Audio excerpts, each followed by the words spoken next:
மகரம் வந்து இருக்கிறதுலே ரொம்ப பிளெஸ்டானது மகரம் தாங்கம்மா. ஏன்னா 7:30 சனி முடிஞ்சிருச்சு முடிஞ்சிட்டு அவங்க இவ்வளோ நாளும் 7:30 சனியால் போராடிக்கிட்டு இருப்பாங்க. அதனால் இந்த இது வந்து சனி பயிற்சினால அவங்களுக்கு 7:30 ஆமாம் ரொம்ப பவர்ஃபுல்லாக இருக்கும். நோய்கள் ஒரு நோயின் தாக்கத்திலேருந்து விடுபட்ட மாதிரி இருக்கும். நிறைய மனநோய்க்காரங்களாக இருந்திருப்பாங்க மகர ராசிக்காரங்க.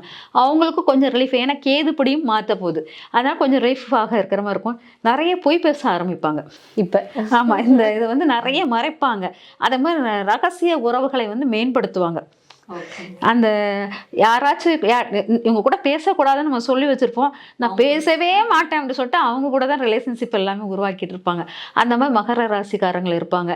ரொம்ப தன்னுடைய உணர்வுகள் எல்லாத்தையுமே கொஞ்சம் வெளிப்படுத்தக்கூடிய மிக சிறந்த காலகட்டம் நினச்சி வெளிப்படுத்துவாங்க.